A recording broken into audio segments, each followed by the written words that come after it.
Make no mistake about it, this is the biggest MCU news of the year. It's bigger than just Kang being in Ant-Man 3. Let's break it down. What's up, everybody? It's Josh. Welcome back to the channel. Smash that like button and let's get right into this. We've got a lot to get into in this video. So let's start with the biggest piece of news, the thing that's popping off the most, and that would be an exclusive from Deadline talking about Kang the Conqueror not only being in Ant-Man 3, but also is already cast. And so it says here, exclusive, after a star-making turn in HBO's hit series Lovecraft Country, Jonathan Majors is now ready to make his mark in the Marvel Cinematic Universe in a big way. Majors has been tapped for one of the lead roles in the next Ant-Man movie opposite Paul Rudd and Evangeline Lilly. The studio had no comment, but sources close to the project say he is likely to play the supervillain Kang the Conqueror. Sources add that, like with so many new characters in the MCU, there could be a twist with how the character is featured in future films, but as of now, he is likely to be one of the main villains in the next installment in the franchise. Okay, so let's stop for a second here and go over some of the talking points that I've seen fans discussing ever since this was announced,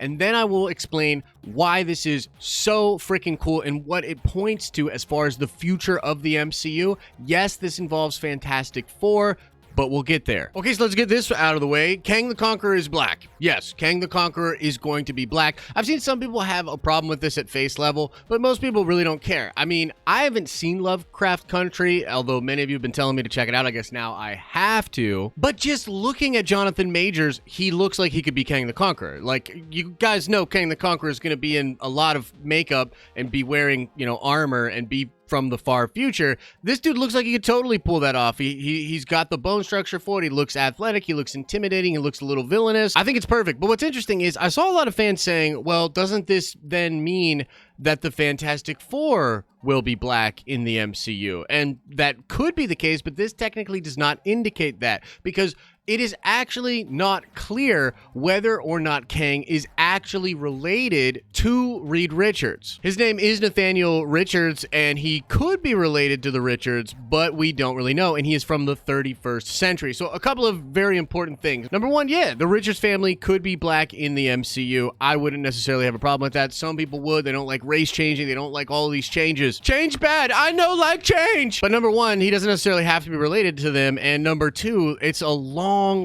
way away as far as the 31st century. So all sorts of different things could have happened from, the 21st century to the 31st century. So to summarize, this dude's probably going to do a bang out job, man. I mean, you got to trust Marvel at this point. They cast him for a reason. And I personally believe that Kang is going to play a huge role in the MCU beyond just Ant-Man 3. And they sort of allude to that in the Deadline article. They talk about changes and the possibility to appear in strange and interesting ways, but it looks like he might be the main villain of Ant-Man 3. And now let's get into what this really means about Ant-Man 3, about the multiverse within the MCU, and about the Fantastic Four. It has long been rumored that the Fantastic Four will make an appearance in Ant-Man 3. And way before Avengers Endgame, Ant-Man 3 was on a lot of MCU fans' list as very important movies to the future of the MCU. Many of the actors talked about how the quantum realm and things that happen with the manipulation of the quantum realm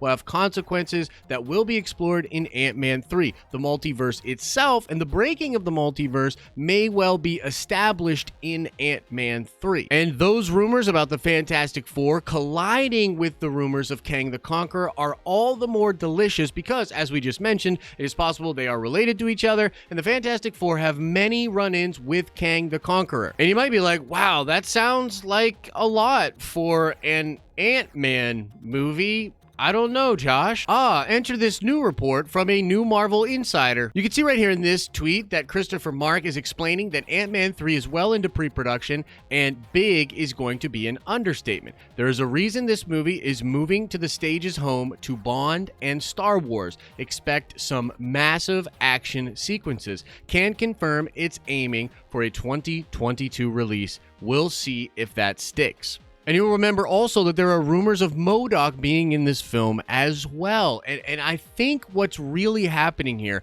I think we have seen a little bit of Feige's hand.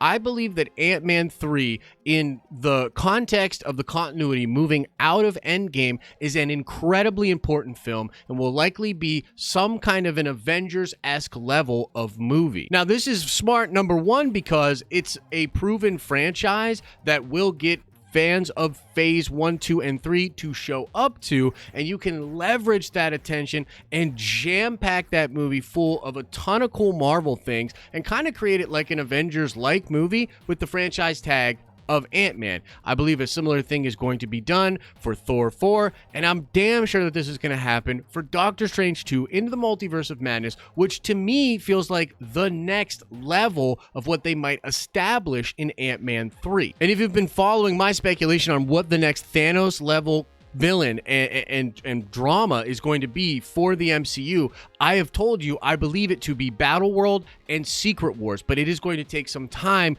to get there. Well, a massive Ant-Man 3 that involves Kang the Conqueror, the Fantastic Four, possibly MODOK, and a ton of other crazy things, that seems like the right kind of film to establish this overarching multiverse problem. And the thing that I love is I believe this will begin in Ant-Man 3, but it will also be carried on in to Doctor Strange 2 Into the Multiverse of Madness. And we will eventually see that Ant-Man and Doctor Strange are both going to play, and Reed Richards, but we don't know him yet, but those three are going to play a very big role in figuring out the solution to the next big problem for the MCU, which I think will be the collapsing multiverse. Oh, and I should add that all of this stuff coming out in a relatively unified time period actually lends more credence to its viability. This is likely actually happening. We're getting Kang the Conqueror. We're getting a massive Ant-Man 3, and I think